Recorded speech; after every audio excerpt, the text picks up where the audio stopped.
Hello everyone, welcome to eShe TV. I'm Aekta Kapoor. Today I'm speaking to two sisters, Kamakshi and Vishala Khurana, who have started a very interesting initiative. The sisters grew up in a music-filled environment and trained under the guidance of very prominent gurus in Mumbai. Both of them also have a background in psychology, and they set up the Sound Space, which is an institution to teach Indian classical music to shape and nurture minds. This year, they launched something called the Sound Space on Wheels. It's a bus that drives through the bastis and the slum dwellings in Mumbai to teach Indian classical music to the children who live there. So let's speak to the sisters Kamakshi and Vishala about this very inspiring initiative.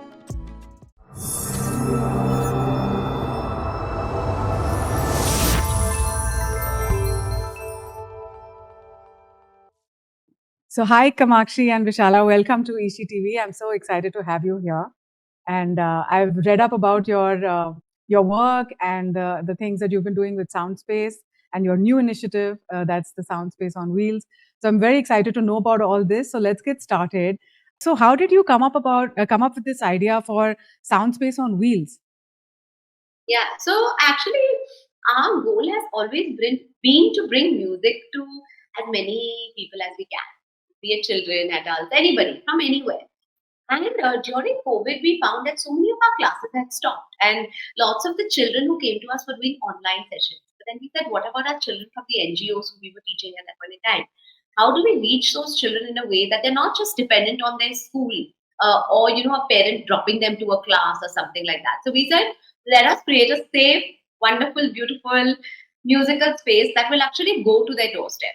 So they are not bound by anything like time or they're not dependent on anyone to drop them to the class, come and pick them up because all their parents are working or busy. So that's how we came up with this idea, and we said this classroom can go to any place then, and it comes also from the inspiration of us being the sound space where we say we're not really bound by anything in particular. We can bring music to you in any form, in any place, be it from a digital space or from our bus or from classes at your space itself, right? That was basically what the inspiration. And how many kids have you taught till now? We have crossed over about 700-800 children, Wow. but Okay. this is just the initial. We're just starting it off. It's been just the first year of us trying the program out. We are basically trying our best to bring this program to many children in different communities. So what have you learned as entrepreneurs and as educators, after starting this project? Every day is a learning. But I think what we've learned is just how supportive people are and how much the need is in today's world. We have a wait list of the communities that actually want us to come in and work with the children, Hmm. which for us was so exciting because initially we were like, will people appreciate it? Will people want it? That was Yeah. one of the things, and that thing had just gotten ticked off our list because there is a need. People are seeking, people are looking for ways to engage the children in a productive manner. It's time for Jungle Jugal Bandi, Jungle Jugal Bandi, Jugal Bandi, Jungle Jugal Bandi. Great, great. So, how do you reconcile, these two very different worlds? On one hand, you have Indian classical music, which has these very strict rules, and everything has a certain pattern and a format. And now you guys are like on Instagram, and you're bringing this knowledge to a very different kind of an audience. So, what are the first of all pros and cons of social media, according to you, from your experience, and how do you balance both of them? So, answering the first part of your question, I think that Indian classical music is actually something which has opened up our minds and brought us to a place where we can appreciate art and be Hmm. disciplined. And these are two things I think that we have learned through this process. Of course, we learned in quite a traditional manner. However, we saw glimpses of a modern style of teaching our gurus as well. And that's when we realized that as the years go by, students are not going to spend hours and days and years doing this and focusing on this. There will be 2 out of 200 maybe who might be interested, but that's not really reaching more people, right? We want to reach a larger number of people. How do we do that? By making it approachable, but still sticking to a certain amount of tradition that where we don't lose the essence and the truth of this thing that we are teaching, but making it sometimes just a few rules. If we nudge them and budge a little bit in different directions, you can make this whole thing a little more interesting, which is what we have been working towards. Absolutely. Answer the second part. Yeah, with the social media bit. Yeah. Honestly, I feel like today the idea is to be relevant and to make the things that matter relevant. And to us, we feel that this part of culture, this traditional value that you get from music is, especially Indian music, we are very passionate to that, is something that cannot be lost just because it's not being made relevant. So that again is a bridge that we are trying to, connect, or a gap that we are trying to bridge, where we bring the value and the essence and the importance of this traditional music. But we are trying very hard, and we hope that we are able to make it relevant to today's generations and today's people, not only children, but also to adults, youngsters, grown-ups, for everybody.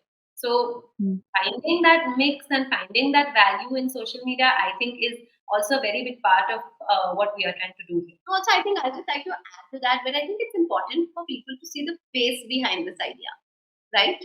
Because when you think of Indian classical music, you have a different image in your mind, right? Of who could probably be teaching it to you, I mean, I just to put it simply, we're also from a generation where we know the Western music, we understand the pop music, we appreciate the rap, all of that.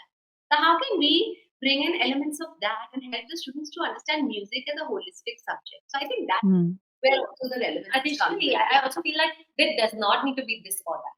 With Yeah. music, it does not need to be this or that. You can have this and that and that and that, and everything can be equally cool and fun. How Hmm. you make Indian music equally cool and fun as rap is Hmm. our challenge that we love to, overcome and we love to bring to us. And do you think it's working? It's getting more young people interested. We think so. I mean, our Definitely. numbers are increasing. Yeah. So I think it's No, not just that. People are sticking with us for years together. There are a bunch of kids who just stick and they stay. And of course, there's a reason why they are staying, right? So, Hmm.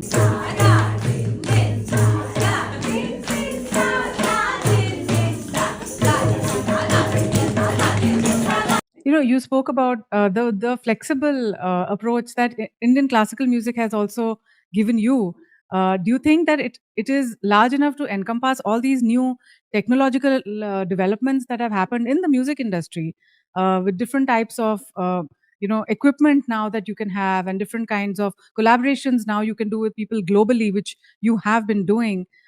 So say something about how technology and the changes in the whole music production environment, how has that helped Indian classical music grow bigger?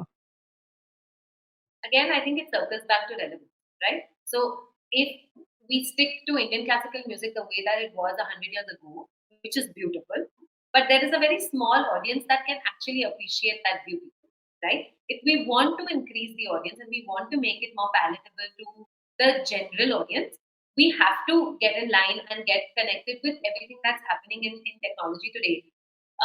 Like Kamakshi said, I think to do this, there is some element of budging, nudging, the strictness or the rules around this particular art Mm. form. But I don't see why, because of certain restraints, we should let this art form actually become less and less available. I will give you an Mm. example of what Vishal and I are trying to communicate here. It's very simple. So when we are starting to sing, and this was a discussion I was having with some of my students the other day. When you start to sing, when we used to go to Guruji earlier, he used to sit with the tanpura, or she would sit with the tanpura, and they would start tuning the tanpura, right? Now sometimes that tuning process can take about 20 to 30 minutes. Okay. And that is actually a great learning, right? We learned so much. But to expect all these people who are taking out 1 hour in a week Mm. come and appreciate Indian music, to sit for 30 Mm. minutes of that 1 hour to tune the tanpura, is a big task. And it's something that I feel today, you're going to lose your audience there. Therefore, there are multiple apps that are available for you to use and to practice your music. So all I need to do is open up my phone, play the app, play the Tanpura on whatever scale I want on whichever app. There are multiple of them. And also, it encourages you to go home and practice because then you don't need to buy a Tanpura. You don't need to buy something. You don't need to learn how to tune it. You can just put the app on and then you can sing.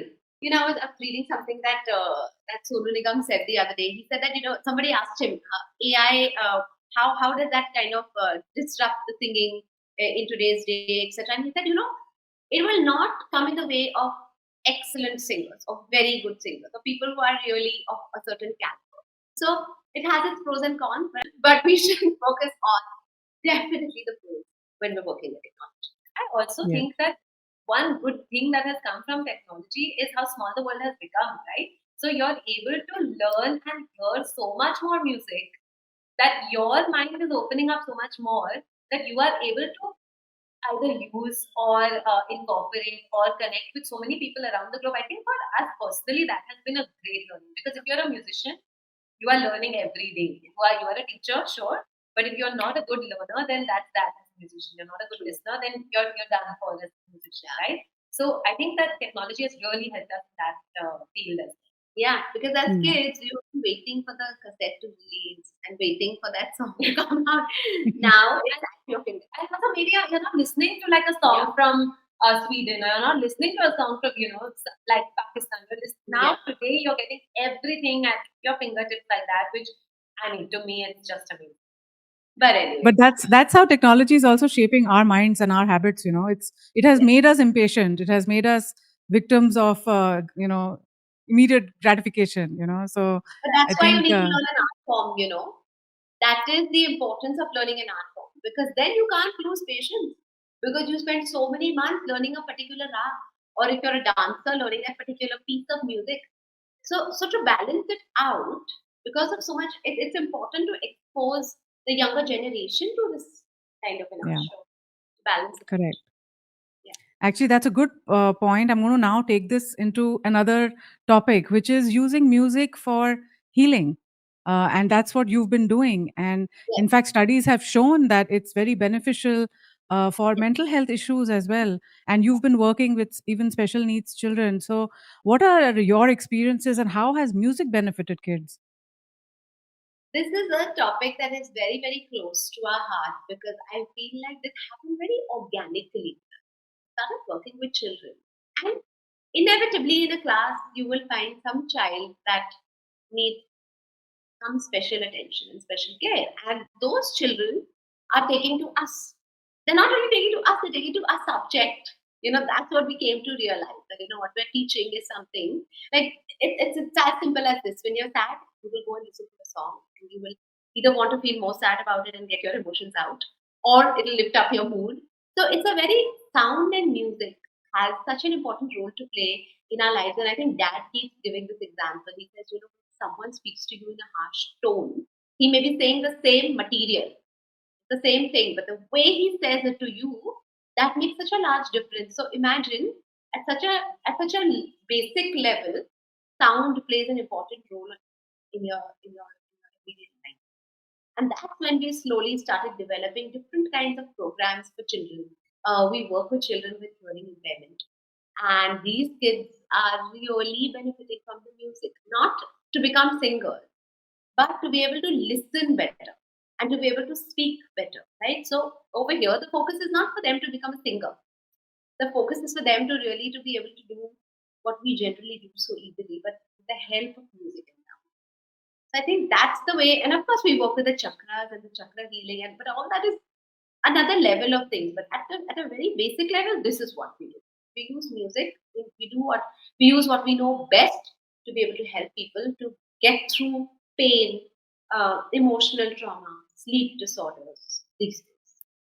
There's also a role of intuition here, isn't it? I mean, children who are neurodiverse, they also sometimes they're better at certain things than Oh, so-called quote unquote normal people. yes, So I think that's where they kind of attune to music sometimes easier than people who are using their cognitive senses in a different way. So you talked about chakra healing. There's also this deep spiritual aspect of Indian classical music, which not too many people talk about today. I mean, It's taken more in a form of entertainment rather than as a connection with divinity or connection with your higher self or with the universe. So, what have been your experiences with this? I think any art form that you should that say you actually do it this say, and because of the amount of concentration it takes, because of the amount of time, effort, patience it takes, I feel like to be able to focus on an art form is like a meditation, right? So the number of hours you're spending thinking about or practicing your art is the number of hours you are actually connected with yourself.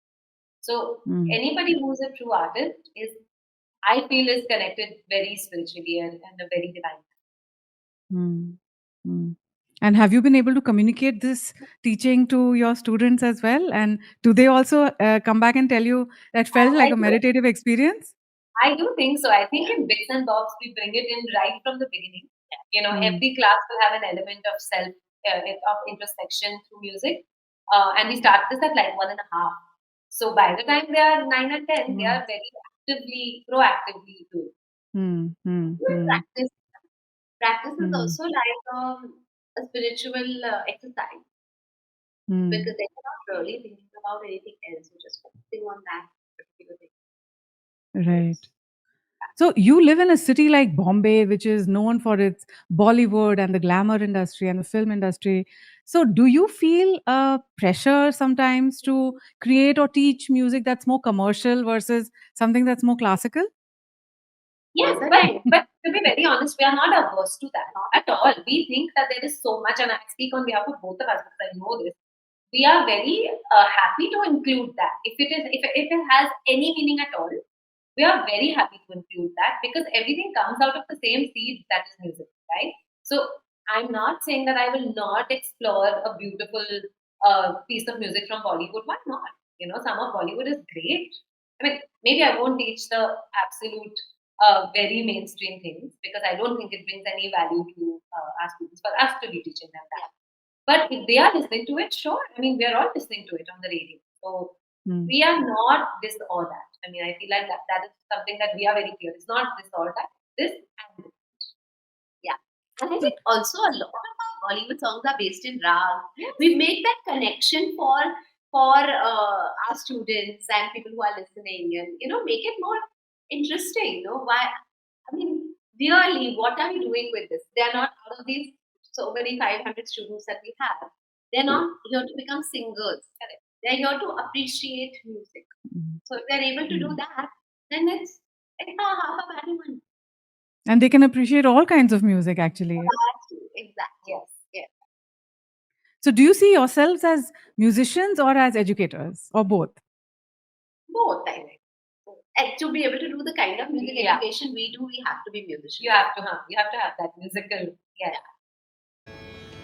आज जाने की जिद ना करो आज जाने की जिद ना करो यूं ही पहलू में बैठे रहो यूं ही पहलू में बैठे रहो आज जाने की जिद ना करो Mm. You have a lot of performances yourself and you compose things yourself as well. So do you also do jugalbandis at home and things like that? We're always singing. Our home is always full of music, and now we have a little girl, a little daughter as well. So she's singing all the time now. So it's everybody is a musician. in Her, this her house. class teacher asked me, so does she also talk or only sings everything? Yeah, always. And we grew up like that. I think for us, that's why music is of so much importance because of that, everything was a musical experience. Eating khana was a musical experience. Studying was a musical experience. Our most exciting thing about life used to be, chalo, holidays have started. Dad will pass the cassette. Like that was our most exciting part of our childhood. So Very musical mode. attending concerts and just all the time. So, what is the biggest lesson that you have learned in your, musical career? Not just growing up around music, but having a career in music. And what is that one thing you would like everybody to know and try for themselves? You don't have to be a musician to love music. Everybody should have an element of music in their life because it is like having a best friend. Correct. I think for us that is the most important thing that we have. And if you can't sing, you might be able to play an instrument. If you can't play an instrument, you might be able to listen to music and appreciate music. So, and there's no age, no type of music, no stage, nothing that you need. You can just make it a part of your everyday life, and then you have a companion, like Vishala said, for yourself. Great. You guys have sold me completely. So, how do I sign up? And Do check us out on Instagram. We are on it all the time. Great. I will sign up. Thank you so much for this wonderful conversation. And it's been great talking to you and learning about you, your journey, and learning about the power of music and how we can continue to make Indian classical music relevant for today's young generation as well, including the little 2-year-olds who are around us. So thank you so much for being here and for the work that you do. So Thank you. Thank you. We had a great time. Lovely. Thank you.